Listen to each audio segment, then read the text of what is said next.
Here is the script translated into English, suitable for a voiceover. The translation is simple, clear, and natural sounding for native speakers. Words and expressions have been adapted for conciseness and correctness while preserving the original meaning. The final text is a single, continuous script without any numbers, part titles, or separators. On the 4th of July, 1187, in a geological trap caught between two hills the Arabs called the Horns of Hattin, an entire kingdom was dying under the fierce white eye of the Palestinian sun. The scorching air in this natural furnace melted armor and souls, signaling that for Jerusalem, it was all over. Its fate was sealed. At the heart of the agonizing Christian army, surrounded by a Saracen sea, stood Guy de Lusignan. Dust and sweat were ground into his skin, his lips were cracked from unbearable thirst, and his eyes were inflamed. Above this fading man, like a mocking crown, a golden coronet still rested, not a circlet of glory, but of the deepest shame, a symbol of the absolute failure he had brought upon his land. His reign was defeated. Nearby, in the red tent, the last island of Christian authority, a bishop, with his last strength, raised the greatest of relics to the merciless sky. It was a fragment of the very wood on which Christ was crucified, encased in gold and precious stones. But even the true cross was silent today. Faith was powerless. Guy de Lusignan looked at this now useless artifact, which for centuries had granted victory to his predecessors, and understood the magic was gone. God had turned away from them. In that moment, his mind plunged into the past, into the misty lands of Poitou, where he, a younger son of a minor noble family, began his life's journey with no prospects at all. His life had been one of contrasts. He remembered setting out for Outremer, the fabled land beyond the sea, in pursuit of glory. His rise had been incredible. Through intrigue and a woman's love, he married the king's sister, became regent, and finally received the crown. For a landless knight, this was the summit, the very limit of all imaginable dreams. He had achieved everything. But now, here, on these cursed hills, it was all turning to dust. His army, the flower of the Holy Land's chivalry, was annihilated. His barons, who just yesterday had been arguing in a war council, lay dead. And the architect of this catastrophe, the Sultan of Egypt and Syria, Saladin, calmly watched the finale of the slaughter. The fall of the kingdom was hours away. It was he, Guy de Lusignan, the last crowned king to rule from Jerusalem, who was destined to deliver the death sentence to an entire era. He did not yet know that what awaited him was not death, but the shame of captivity and a surprising revival on another throne. But the story of his kingdom was already over. His own story was not. In this moment of personal apocalypse, standing on the field of his greatest mistake, he was to enter history as a synonym for disaster. The name Guy de Lusignan was to be cursed for centuries. However, the true story, unlike the verdict of the victors, proved to be far more complex than simple condemnation. It was not all so clear-cut. This is a story of how ambition can raise a man to the very pinnacle, and how a single misstep can destroy everything. But before we follow Guy in his fall and paradoxical rebirth, we must understand the world he came from. For he was not a product of the Holy Land. He was shaped by a completely different world. His roots are the key to understanding. The world that produced Guy was feudal France of the 10th to 12th centuries, with its harsh customs and unbreakable laws. His family, the Lusignans, was ancient and noble in the county of Poitou, in the west of the country. It was here, under the system of primogeniture, where everything went to the eldest, that the foundations of his relentless ambitions were laid. His origins predetermined his path. The Lusignans were powerful and perpetually rebellious vassals of the Dukes of Aquitaine, who at that time were the English Plantagenets.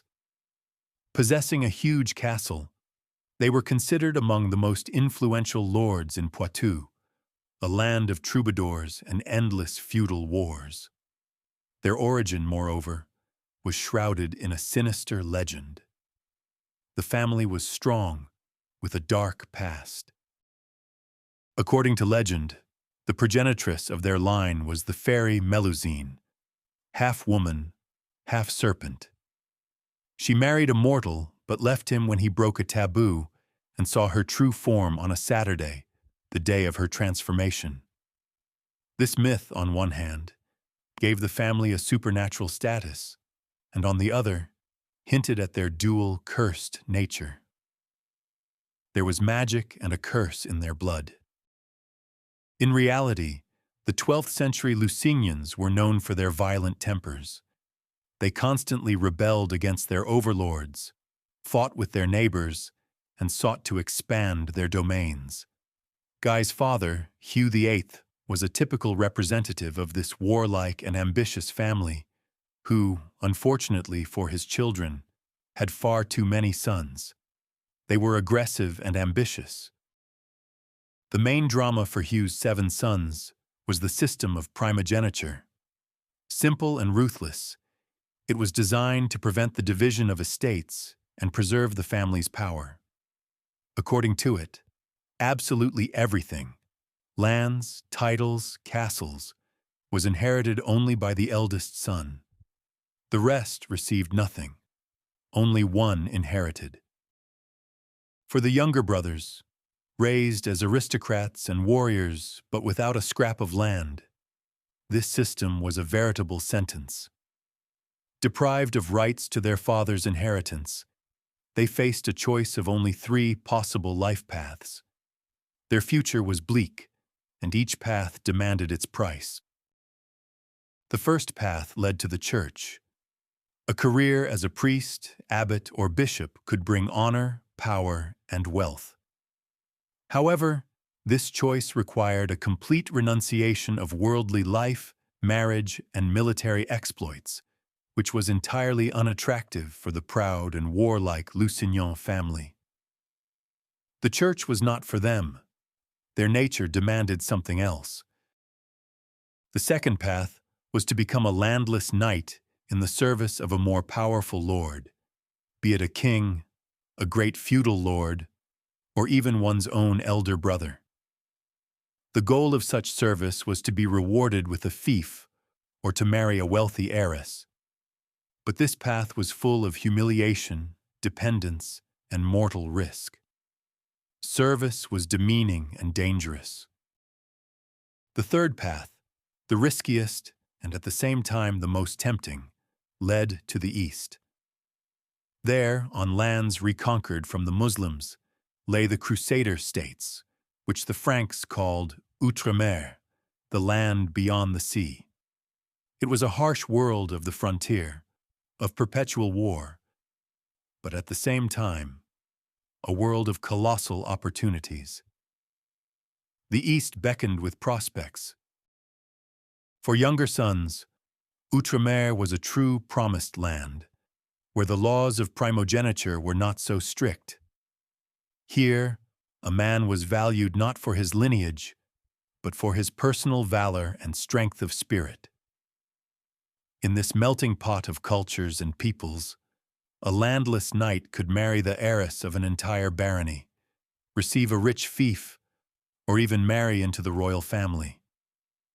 Here, one could build a career from nothing.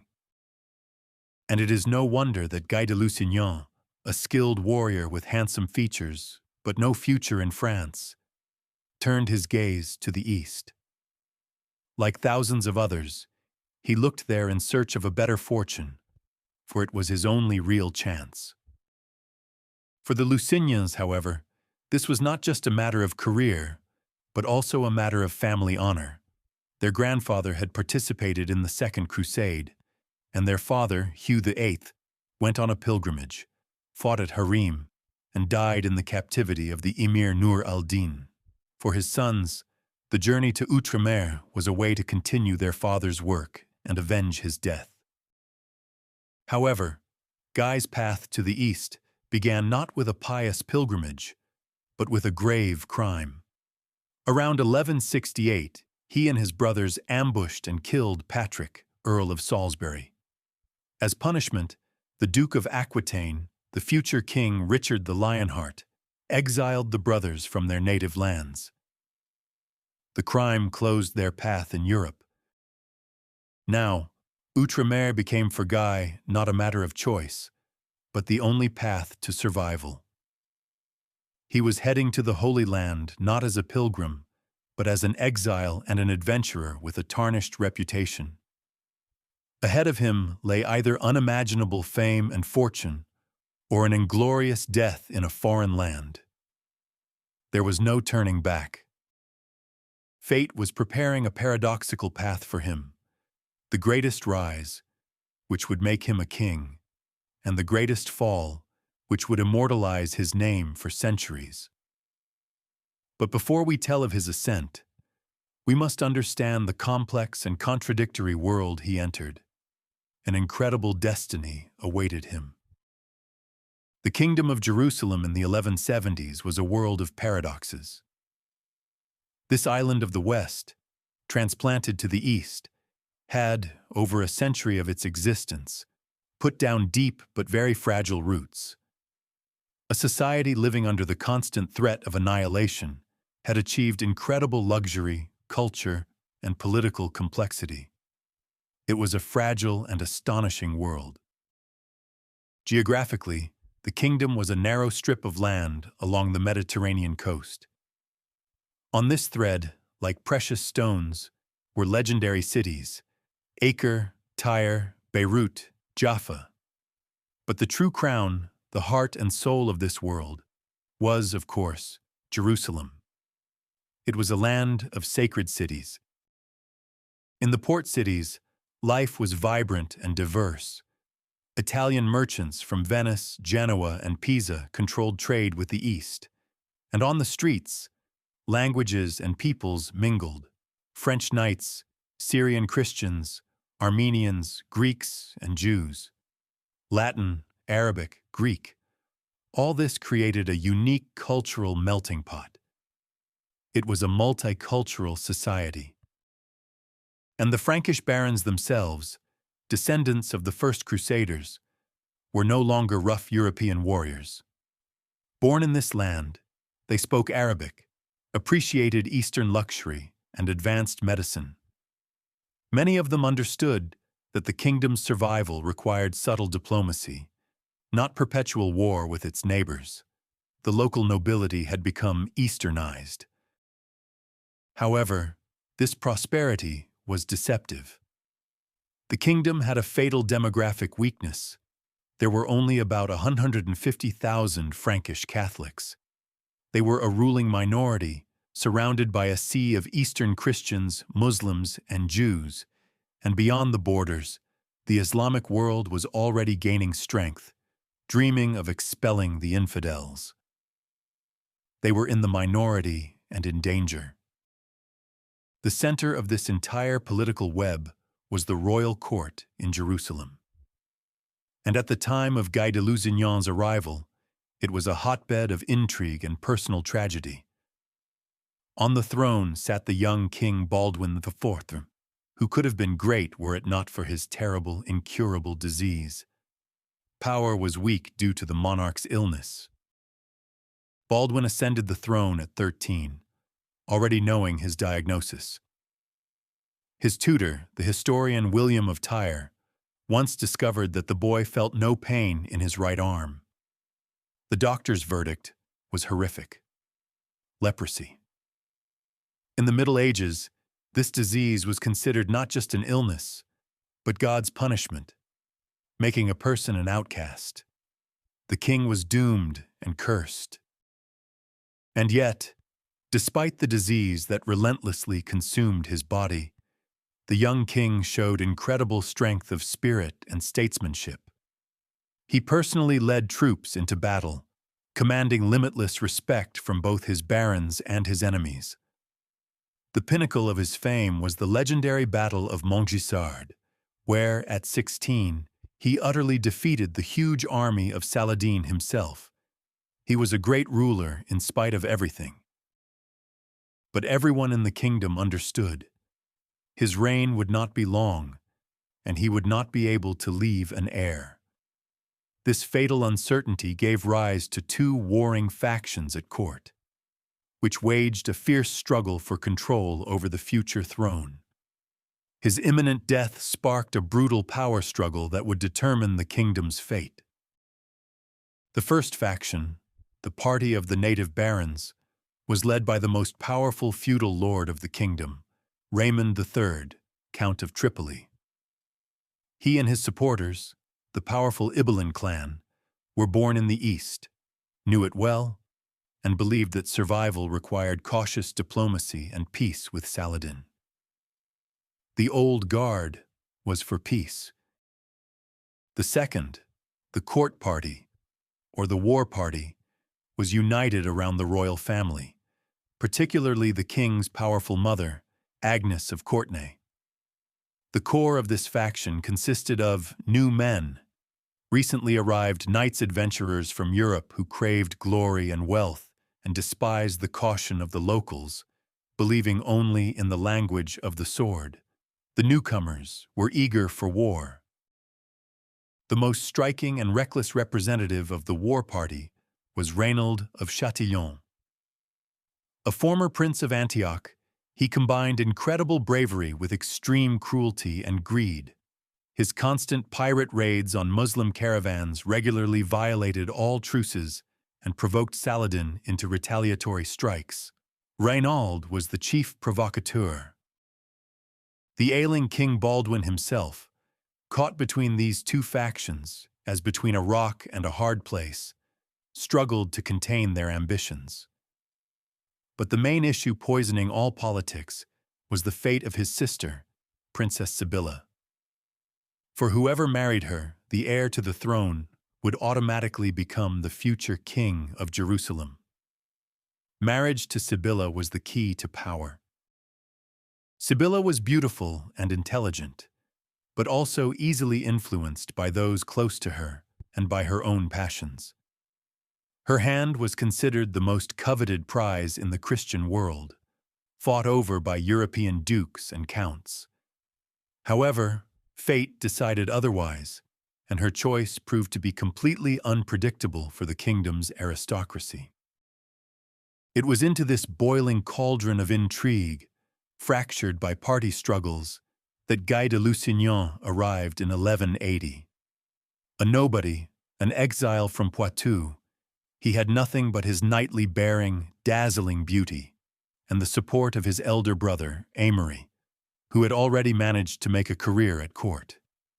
He arrived as a nobody, but with aces up his sleeve.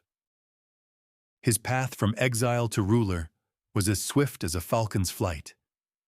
And this rise is explained not so much by his personal talents, but by a fortunate confluence of circumstances, powerful patronage, and above all, an all-consuming love affair. He was simply lucky to be in the right place at the right time. A key role in his elevation was played by his elder brother, Aymery de Lusignan. Unlike Guy, he was not so much a warrior as a clever and calculating courtier. Having arrived in the East earlier, he managed to gain the trust of the royal family and obtain the post of constable, commander-in-chief of the army.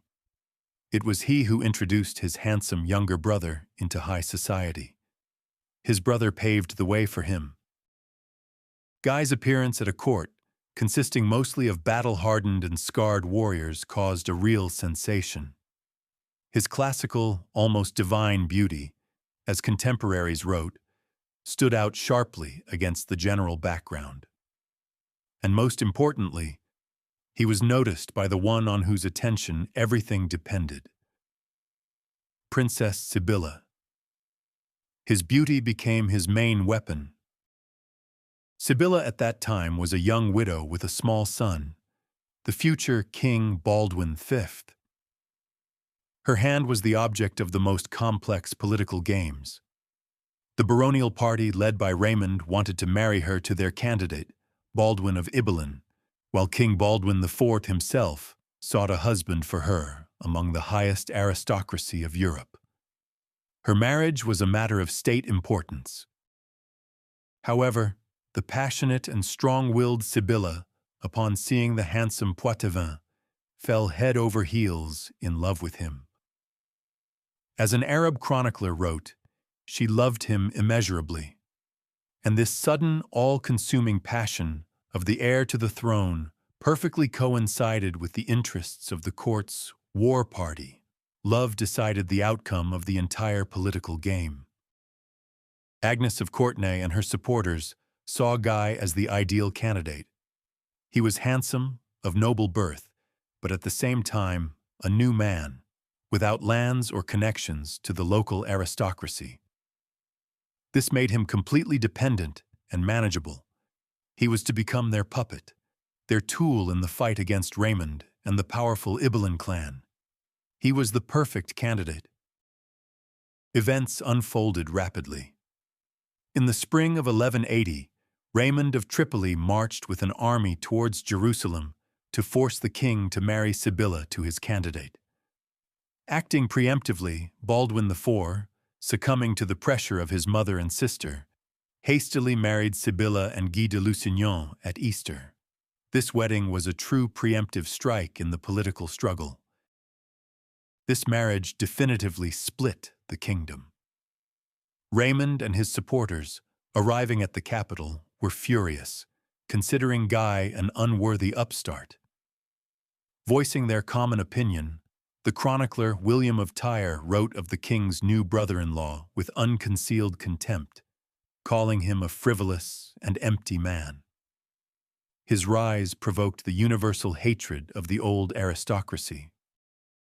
At first, however, it seemed that Guy might live up to expectations. King Baldwin's health was rapidly deteriorating. He went blind, and sores covered his limbs. He could no longer sit on a horse and lead the army.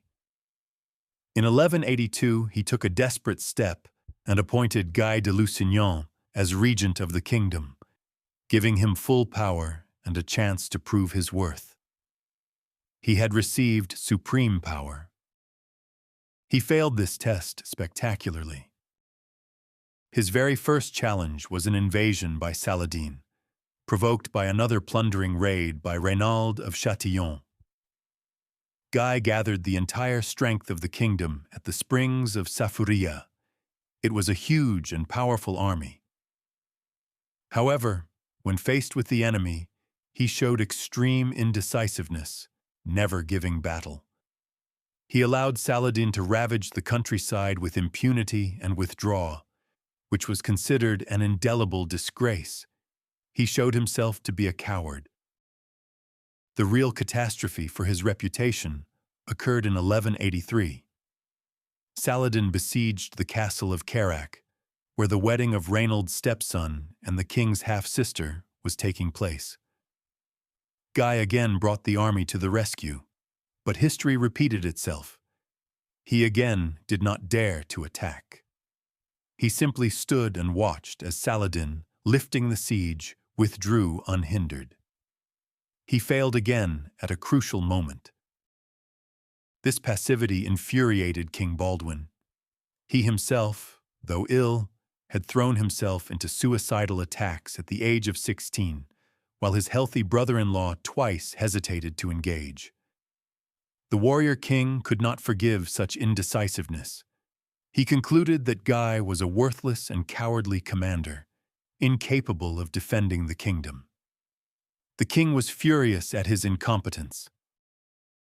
Returning to Jerusalem, Baldwin performed several dramatic acts. He publicly stripped Guy of the regency and tried to forcibly annul his marriage to Sibylla. When his brother-in-law took refuge in his city of Ascalon and refused to appear at court, the king personally went to besiege him. Guy was completely removed from power and humiliated. To definitively cut Guy off from the throne, the king took an extreme step. He crowned his 5-year-old nephew, Sibylla's son from her first marriage, during his own lifetime. The boy was proclaimed King Baldwin V, and the regent appointed for him was Guy's chief enemy, Raymond, Count of Tripoli. His political career seemed to be over for good.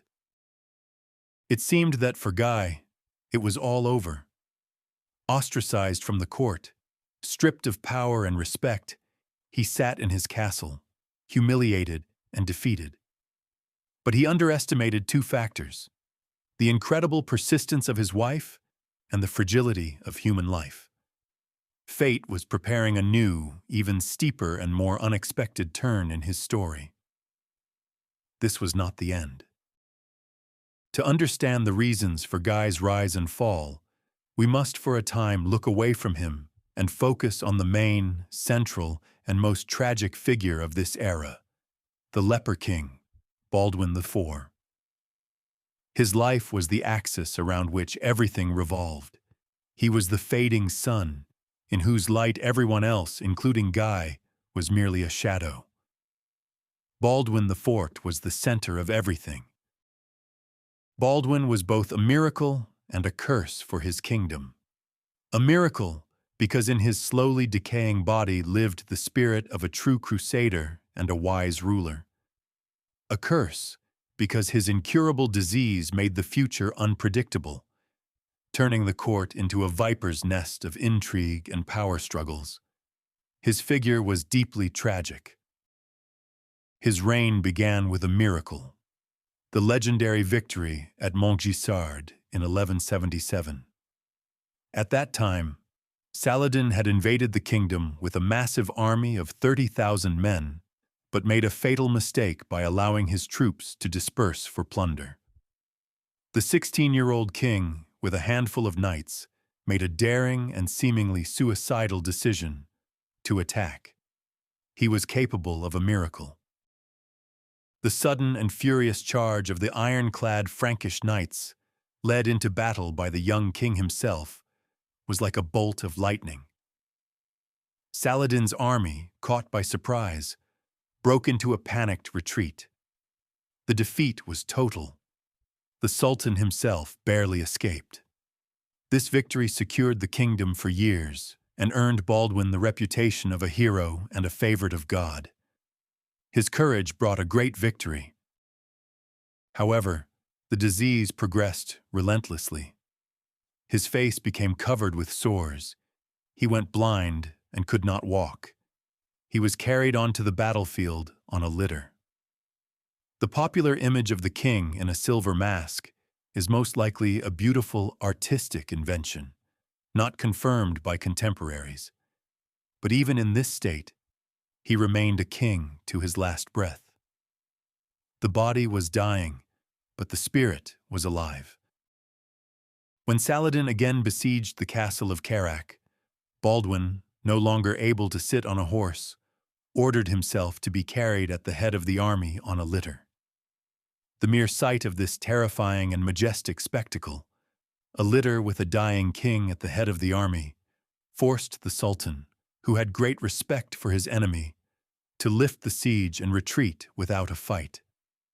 His will was his greatest weapon. It was the expectations of this man, this martyr king, that Guy de Lusignan so cruelly betrayed.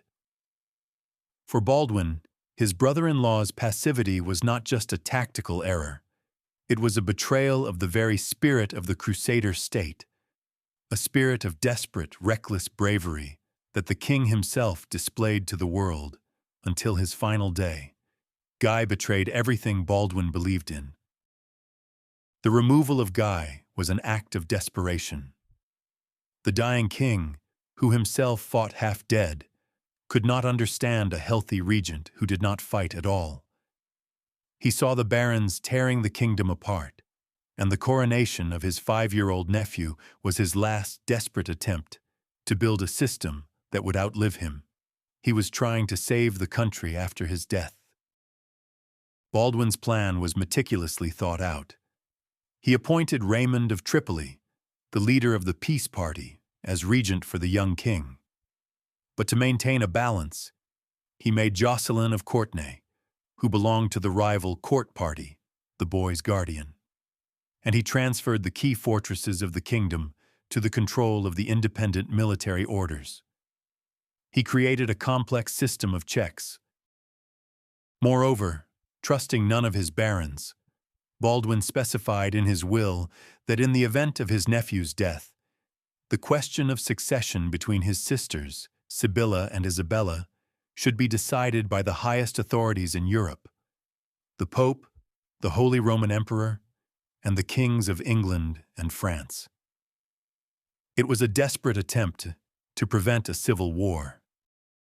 In March 1185, the 24-year-old leper king, Baldwin IV, died. His short and heroic life came to an end. This death was the beginning of the end for the Kingdom of Jerusalem. While he was alive, his authority alone held the centrifugal forces in check. With his passing, the dam holding back the chaos finally broke. The throne passed to the sickly boy, Baldwin V. The regent, as willed, was Raymond of Tripoli, who immediately concluded a 4-year truce with Saladin to give the country a respite. But this fragile equilibrium, created by the will of a dying king, did not last long. A short, deceptive peace ensued. In the summer of 1186 in Acre, the 9-year-old King Baldwin V suddenly died. The child's death blew up the political situation. According to Baldwin IV's will, the barons were supposed to await the decision of the European monarchs, but the court party had no intention of waiting.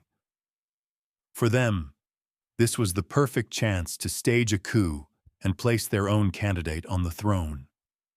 The child's death was the signal to act. The moment for a coup d'état had arrived. The entire complex system of checks and balances built by the leper king collapsed in an instant. The boy's death was the spark that was lit to the powder keg that was the Kingdom of Jerusalem. The regent, Raymond of Tripoli, who was in the north, in Tiberias at the time, found himself in a difficult position. By law, he should have convened the High Court and awaited a decision from Europe.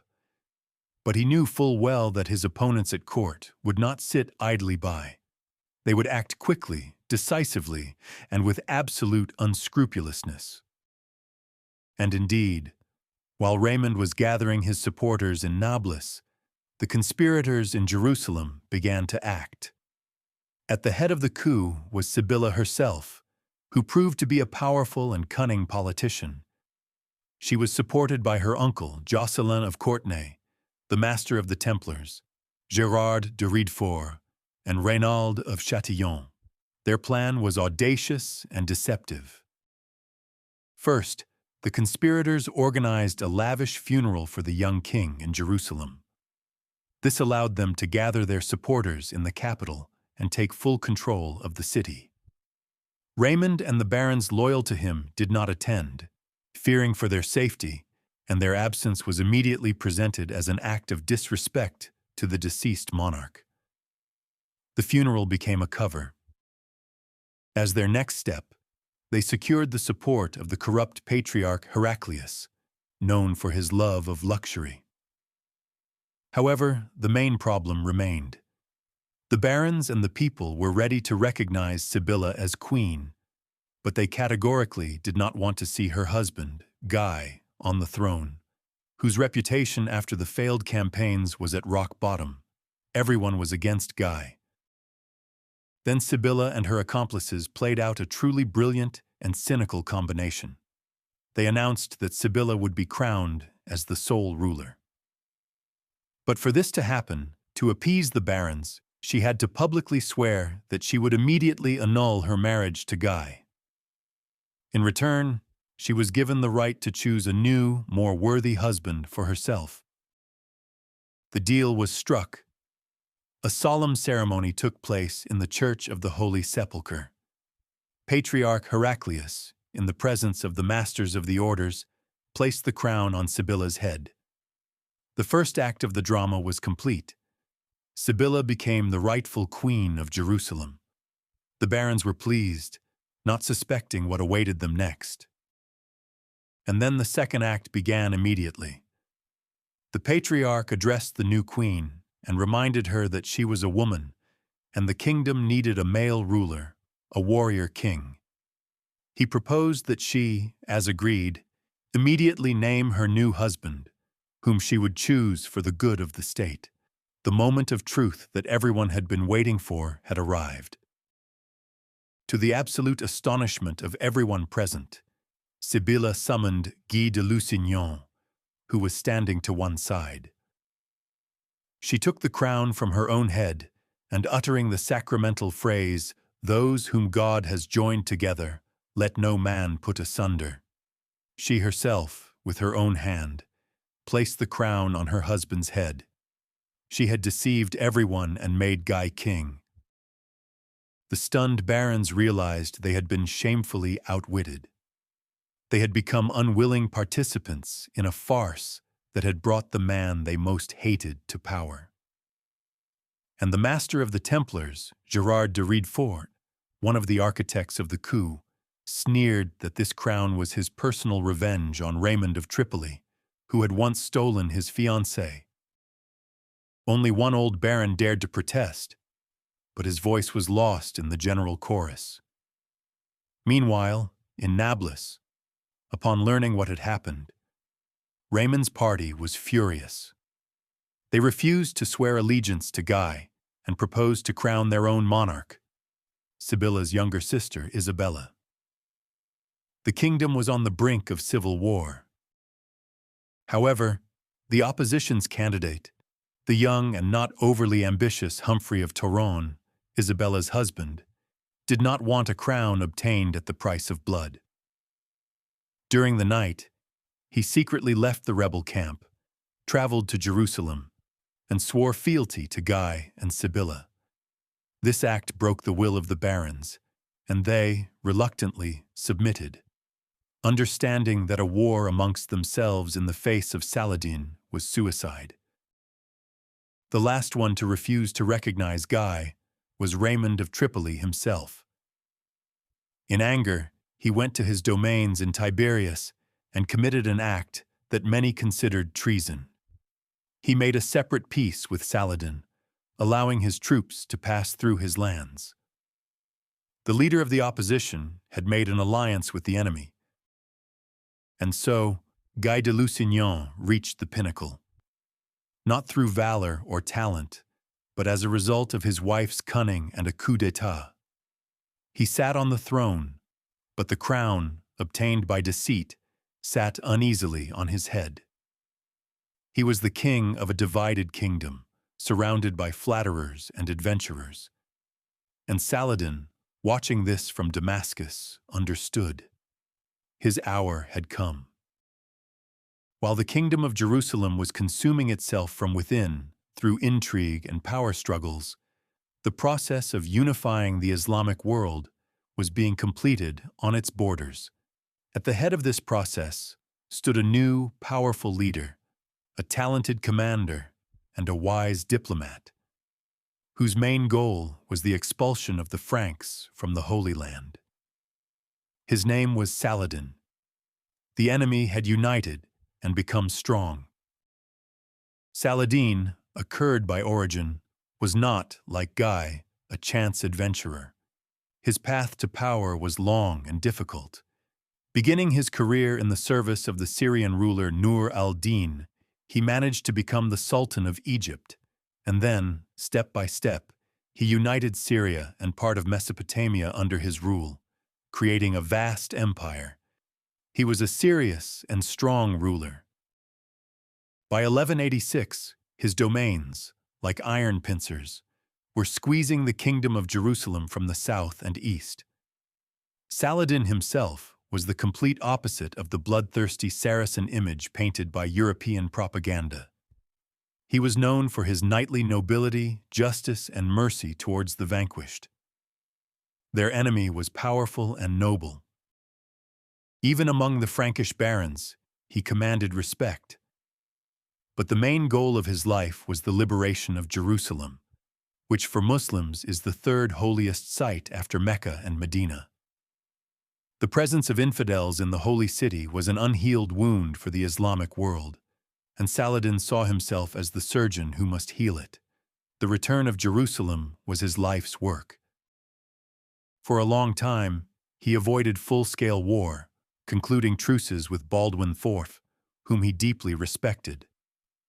But with the death of the leper king and the accession of Guy, who was brought to the throne by the war party, Saladin understood that the new government of Jerusalem would pursue an aggressive policy and there would be no peace.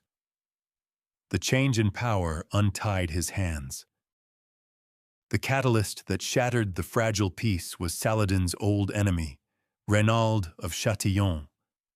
He was the embodiment of everything the Sultan despised and hated in the Franks: treachery, cruelty, and greed.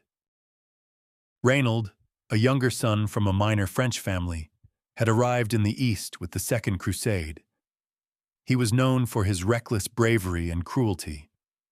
After spending 16 years in Muslim captivity, he only grew more bitter. Having become, through a fortunate marriage, the Lord of Transjordan, he, from his castle of Kerak, like a bird of prey, attacked the caravan routes. He was a ruthless brigand. For Reynald, truces did not exist. He considered robbing Muslims a God-pleasing deed. He once committed an unheard-of sacrilege. He built a fleet on the Red Sea and threatened to attack Mecca itself. After this, Saladin, beside himself with rage, swore that he would kill Reynald with his own hands. He had become the Sultan's personal enemy, sentenced to death. In late 1186, during an active truce, Reynald committed his final fatal provocation. He attacked a huge and wealthy caravan traveling from Cairo to Damascus, seizing immense treasures and many captives. This was the last straw that broke the camel's back for the Muslim world. Saladin's patience snapped. He sent envoys to King Guy with a just demand: return the loot, release the captives, and punish Reynald of Châtillon. Any reasonable ruler, wishing to avoid war, would have immediately complied with these conditions, which were in accordance with the truce agreement. Saladin gave Guy a chance for peace. But Guy, who owed his throne to the war party and to Reynald himself, was trapped. He relayed the Sultan's demand to his vassal, but Reynald arrogantly replied that he was master in his own lands and that he personally had no truce with the Saracens. His chief ally, in essence, refused to obey him. Guy faced a fatal choice: either force his main ally to submit, risking political suicide and civil war, or support him and accept Saladin's challenge. He chose the latter. Unable or unwilling to rein in Reynald, he sent the Sultan's envoys away with nothing. He chose war. For Saladin, this was the perfect pretext. Guy's refusal allowed him to declare a holy war, not as an aggressor, but as the offended party defending his faith and his subjects. He began to gather from all corners of his empire, from Egypt, Syria, Mesopotamia, a huge army, the likes of which had never been seen in Outremer. Saladin had his pretext for jihad. In the Kingdom of Jerusalem, a general mobilization was also declared. In the face of mortal danger, the seemingly impossible happened.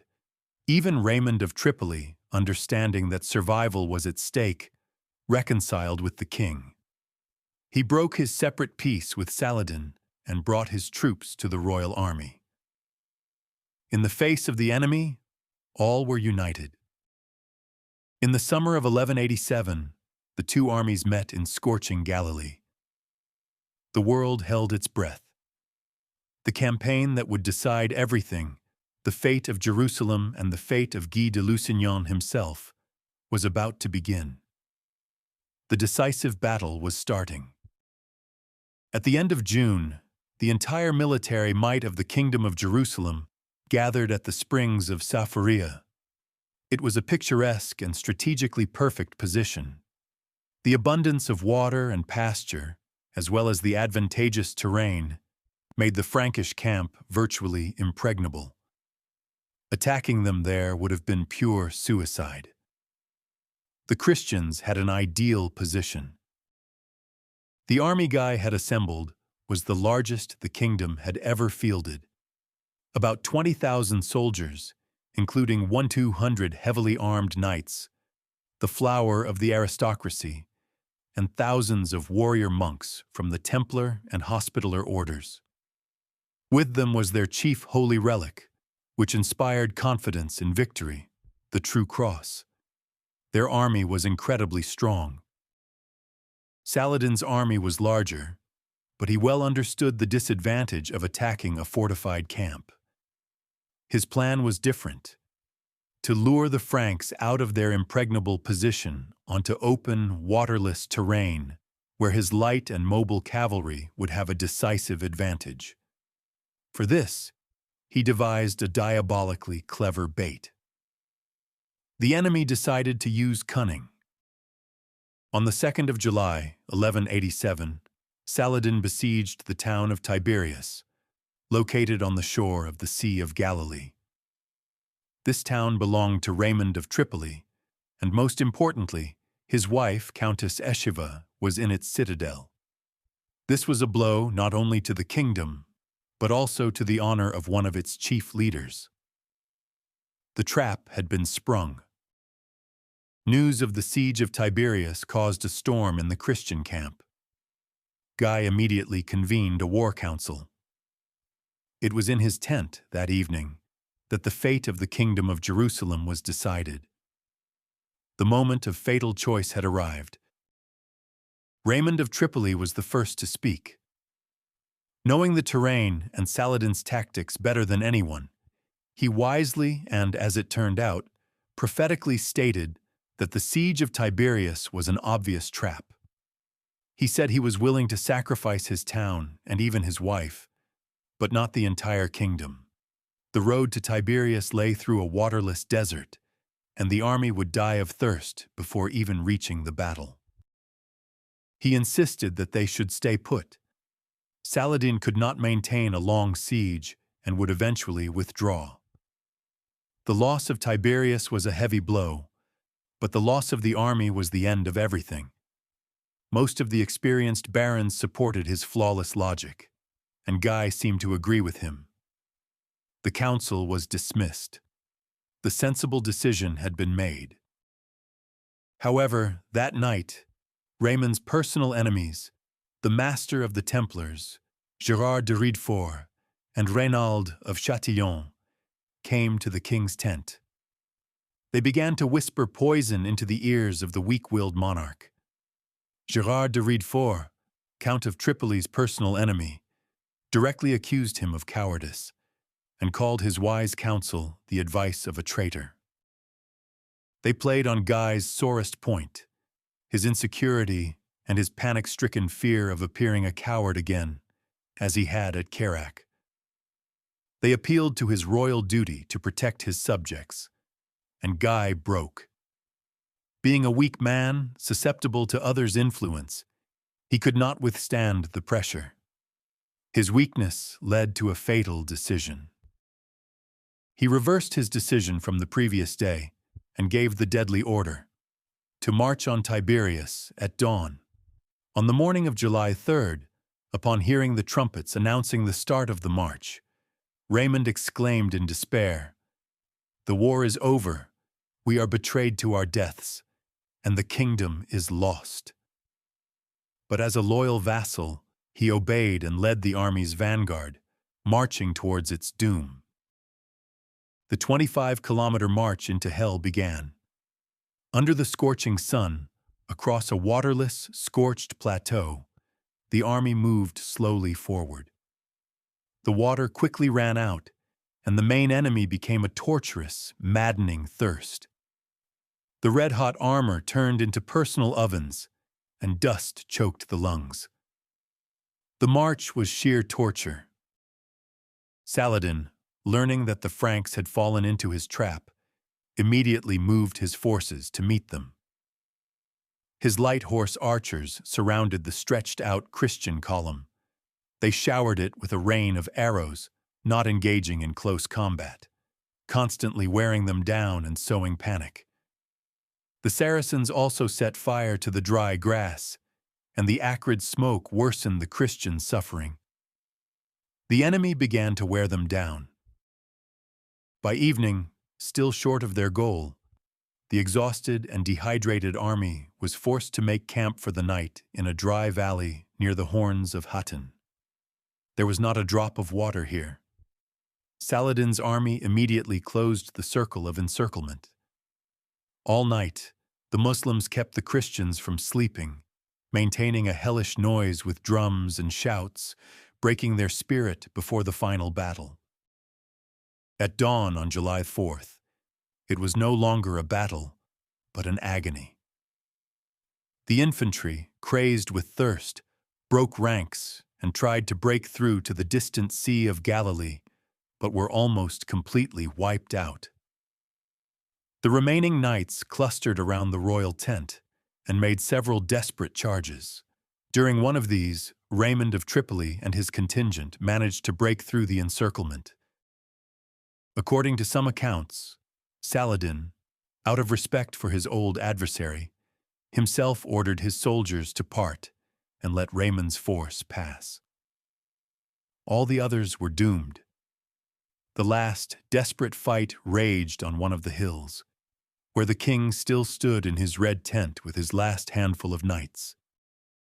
Guy, Reynald, the masters of the orders, and the last loyal barons formed a circular defense. They fought with the fury of despair and twice drove the Saracens from the hilltop. But in the midst of the fray, the warrior carrying the true cross fell. The capture of the chief relic finally broke the Christian spirit. Resistance ceased, and all the survivors were taken prisoner. The army of the Kingdom of Jerusalem ceased to exist. On the scorched plateau lay thousands of corpses, becoming food for vultures and wild beasts. The catastrophe was total, absolute, and final. The victory at Hattin was the greatest triumph of Saladin's life. The most noble prisoners, including King Guy and Reynald of Châtillon, were brought to his tent. It was here that the legendary scene took place, which would forever define the Sultan's image as a model of knightly nobility and unshakable resolve. Saladin received the thirst-tormented Guy with honor and invited him to sit beside him. He ordered a cup of iced sherbet to be brought and, after drinking from it himself, passed it to the king. According to the Arab law of hospitality, this meant granting life. But when Guy, having quenched his thirst, passed the cup to Reynald of Châtillon, the Sultan's face changed. Saladin sternly told the interpreter, "Tell the king that it was he who gave this man a drink, not I." By this, he made it clear that his guarantee of safety and the law of hospitality did not extend to Reynald. His fate was sealed. Then the Sultan addressed Reynald directly. He reminded him of all his crimes, breaking oaths, plundering caravans, the sacrilegious threat to Mecca. He offered him the chance to convert to Islam to save his life, but Reynald proudly refused. He chose his own death, remaining true to himself to the end. Then Saladin stood up, drew his sword, and personally struck Reynald a blow to the neck. His guards immediately finished the job, severing the prisoner's head. Thus the Sultan kept his long-held oath to kill the treacherous baron with his own hands. The oath was fulfilled, and justice, as he understood it, was served. When Reynald's bloody body was thrown before the tent's entrance, Guy trembled with fear, thinking he would be next. But Saladin reassured him, uttering the famous phrase, "Kings do not kill kings," but that man had transgressed all bounds. The king was granted his life, his status protected him. This duality of Saladin, mercy and ruthlessness, was also evident in his treatment of the other prisoners. All the warrior monks, Templars, and Hospitallers faced execution. Saladin considered them not ordinary soldiers, but fanatical and irreconcilable enemies of Islam, the main pillar of the Frankish state, which had to be destroyed. They were offered the standard choice: Islam or death. Almost all 230 warrior monks chose a martyr's death and were beheaded in front of the entire Muslim army.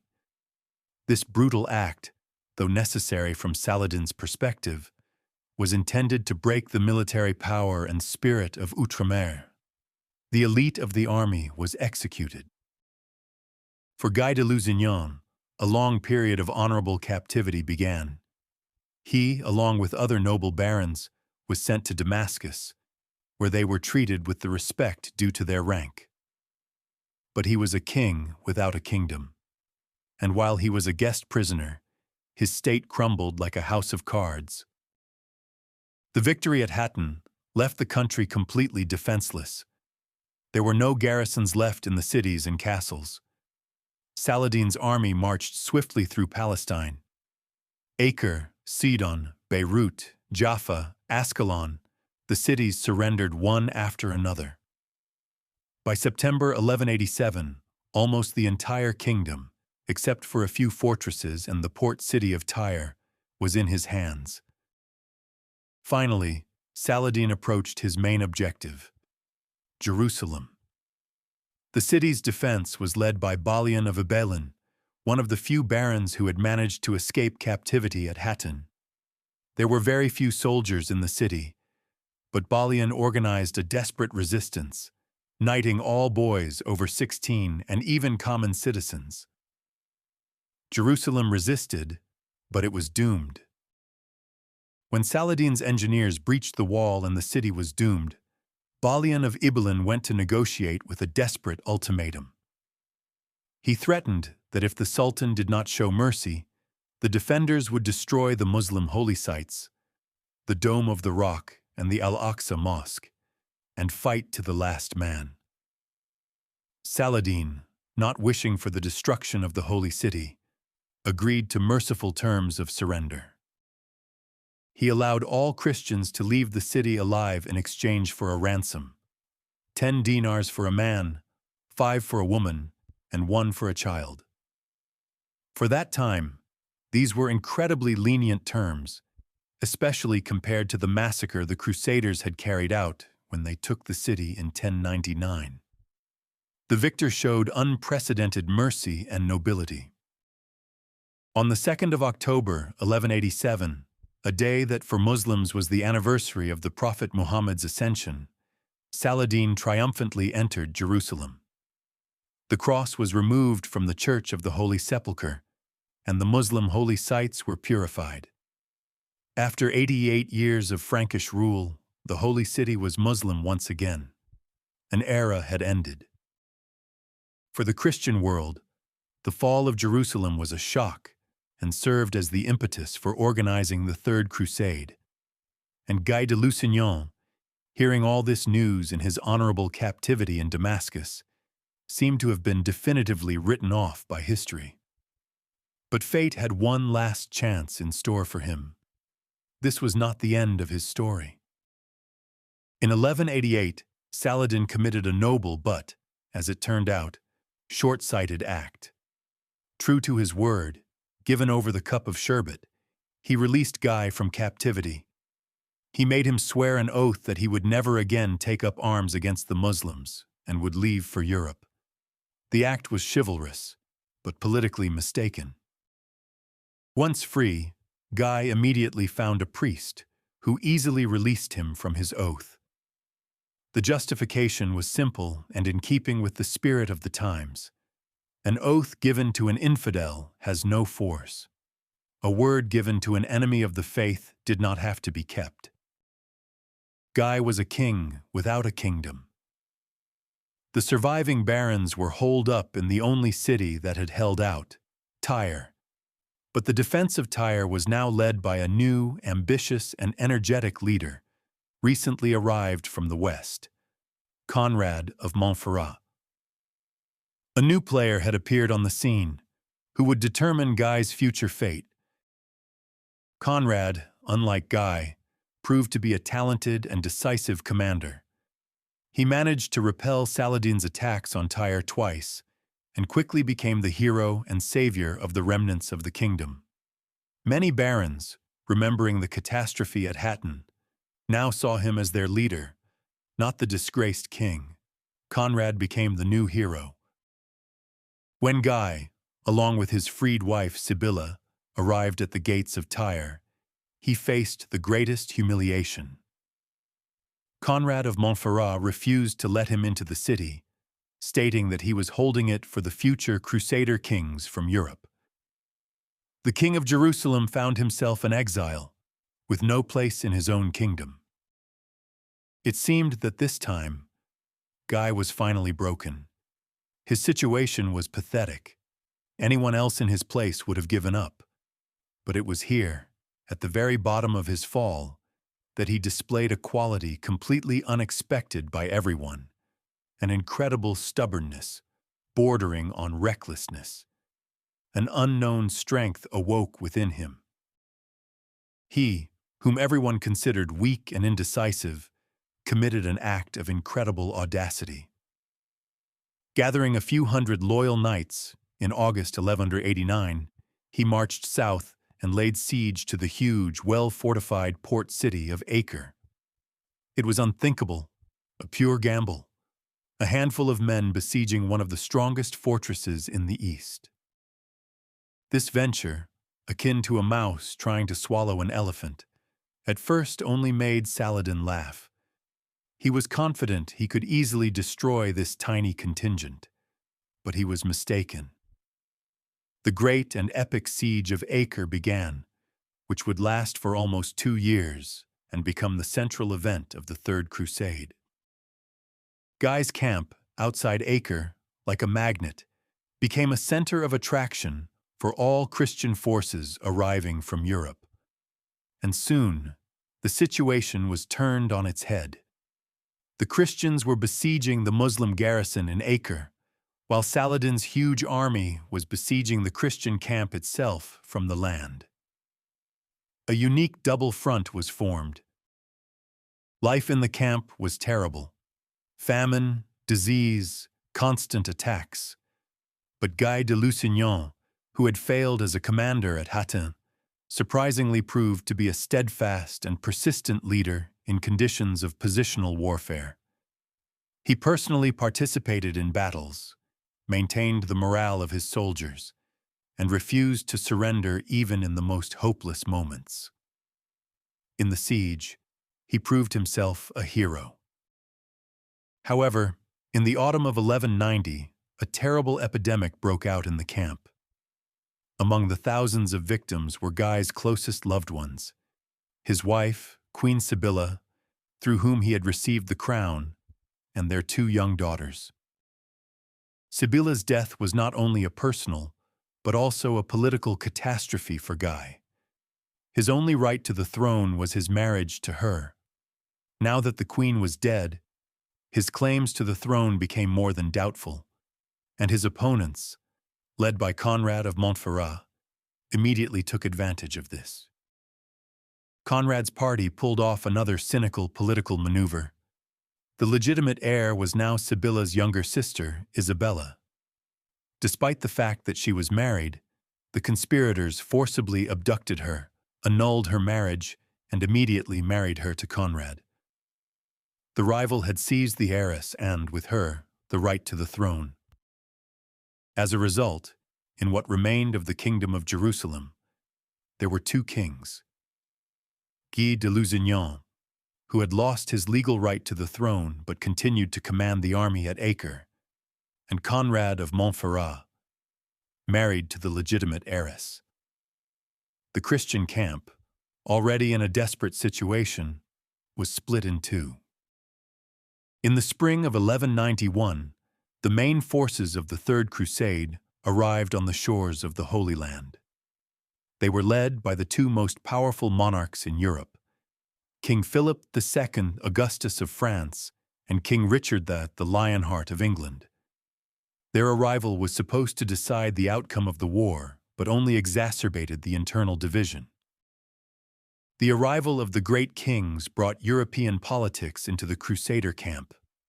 Philip Augustus, as a relative of Conrad, immediately supported his claims, and Richard the Lionheart, as the overlord of the Lusignans from Poitou and a longtime enemy of Philip, sided with Guy.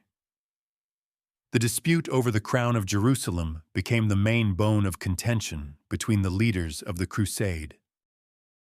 Nevertheless, thanks to fresh forces and Richard's siege engines, Acre was taken in July 1191.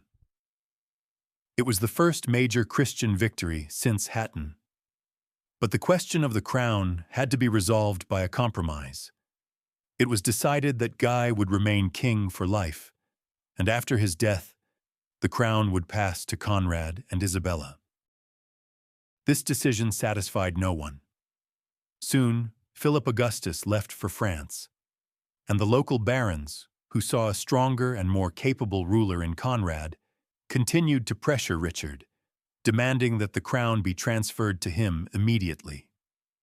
Guy de Lusignan, the man who had started this war and shown incredible persistence at Acre, was definitively losing support. In the end, Richard, needing the support of the local barons for the further war, was forced to yield. He stripped Guy of his royal title. It seemed that for the man who had been a king, a regent, and the leader of a siege, this was the final and inglorious end. But fate and his patron Richard had very different plans for him. Ahead of him lay an unexpected final gift of fate, namely, his own island. Depriving Guy of the crown was, for Richard, an act of pure political pragmatism. He needed to satisfy the local barons, but he did not want to simply abandon his loyal vassal, who had held the front at Acre for 2 years. He needed to find a worthy consolation prize for Guy, and this prize unexpectedly appeared. During his journey to the east in the spring of 1191, Richard's fleet was caught in a storm. The ship carrying his fiancée and his sister was washed ashore on Cyprus. The local self-proclaimed ruler, Isaac Komnenos, took them captive. When Richard demanded their release, he arrogantly refused, making a fatal mistake. Richard's reaction was lightning fast. In a matter of weeks, he defeated Isaac's army, captured the entire island, and the emperor himself, ordering him to be put in silver chains. Thus, quite unexpectedly, the English king became the owner of a rich and strategically important island located not far from the Holy Land. Richard had conquered Cyprus. At first, not knowing what to do with this acquisition, Richard sold the island to the Knights Templar. However, their rule proved so harsh that a rebellion broke out on Cyprus. After suppressing it, the Templars realized that ruling the island was a troublesome and unprofitable business, and decided to get rid of this problematic purchase as soon as possible. And then Richard saw a brilliant solution to 2 problems at once. In May 1192, he took the island back from the Templars and gave it to Guy de Lusignan. In return, Guy had to finally renounce all claims to the crown of Jerusalem. A unique exchange took place, a lost kingdom in exchange for a real, personal island. Thus, Guy de Lusignan, having lost one kingdom, unexpectedly received another. He became the founder of a new dynasty on Cyprus, True, he only received the title of Lord, that is, ruler of the island, and the royal title would be taken by his brother and heir, Aimery. But it was Guy who stood at the origins of the new state. Taught by bitter experience, Guy acted surprisingly wisely and far-sightedly in Cyprus. To consolidate his power on an island with a hostile Greek population, he invited landless Frankish knights from Palestine. He distributed lands to them on terms of feudal service and, in a very short time, created a full-fledged feudal system on Cyprus along western lines. Guy ruled Cyprus for only 2 years.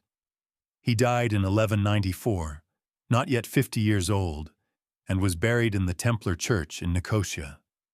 Since his daughters had died during the siege of Acre, he left no direct heirs. He was succeeded by his clever and calculating elder brother, Guy de Lusignan. And herein lies the main and most surprising paradox of his life.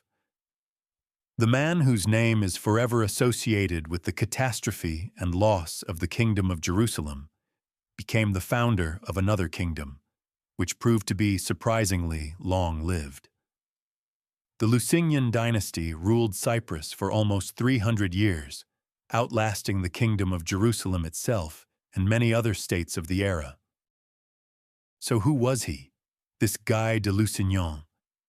He was certainly not a great commander. His indecisiveness and weakness of character led to the tragedy at Hattin. But his incredible stubbornness during the siege of Acre and his pragmatic, measured actions on Cyprus show that he was not the complete non-entity he is often painted as. He was a complex figure. Perhaps the most accurate characterization of him is a man who was in the wrong place at the wrong time. He was a typical representative of the second tier of the French aristocracy. Handsome, brave in personal combat, but lacking the strategic thinking and strength of character necessary to govern a state in a total crisis. He was elevated to the top by circumstances and a woman's love. His story is a classic medieval tragedy about the wheel of fortune, which first raises a man to the very pinnacle and then mercilessly throws him into the mud. But in Guy's case, fortune made one last turn, giving him a consolation prize at the sunset of his life, which, ironically, turned out to be more durable and stronger than the main treasure he had lost. In the court of history, Guy de Lusignan most often appears as the main defendant in the demise of the Kingdom of Jerusalem. The verdict passed on him by historians is harsh, guilty of weakness, incompetence, and leading the flower of chivalry to a senseless death. This image of the failed king is firmly rooted in culture. There are grounds for such a verdict. The objective facts are relentless. It was under him that the decisive battle was lost. It was he who commanded the annihilated army, and it was during his reign that Jerusalem was lost. History does not like losers, and Guy lost big, and his name has forever remained in the shadow of his great contemporaries. However, if one tries to act as his defense counsel, the picture becomes less clear-cut. Can all the blame for a catastrophe that had been brewing for decades be placed on one man who ruled for only a year? Guy did not create the kingdom's problems. He inherited them. The division of the barons, demographic weakness, and a powerful enemy on the borders. Perhaps by 1187, the kingdom was already doomed, and any king in his place would have only delayed or hastened the inevitable. Even his fatal mistake, the decision to march to Tiberias, was made under colossal psychological pressure. Refusing to save the city under a hail of accusations of cowardice could have led to a mutiny in his own army. He had no good options. His subsequent biography, the humiliation at the gates of Tyre, the desperate persistence at Acre, and the wise organization of Cyprus, paints a picture of a man far more complex than a caricature of a failure. Fate tested him harshly, and he failed the main test. But he found the strength to rise after a crushing fall and start all over again. Ultimately, Guy's legacy is paradoxical. He went down in history as a symbol of defeat, but he founded a dynasty that lasted for 3 centuries. His descendants held the royal title for far longer than the descendants of many of his contemporaries, who were considered victors. His legacy proved more durable than his shame. Perhaps his true tragedy is not that he was a bad man, but that he was an ordinary man, thrown by the will of fate into a role that required truly titanic qualities. He was an actor who was given the lead role in a great drama, but he could never grow to its scale. And history, like a stern critic, has forever assigned him the role of a tragic failure. But even in his story, full of mistakes, defeats, and paradoxes, there is a lesson. It is a lesson about resilience, about the unpredictability of fate, and about how even the most crushing end of one story can be the unexpected beginning of another. Such was the fate of Guy de Lusignan. What do you think of his ambiguous legacy? To not miss new stories about the rises and falls in history, subscribe to our channel, give us a like, and share your opinion in the comments.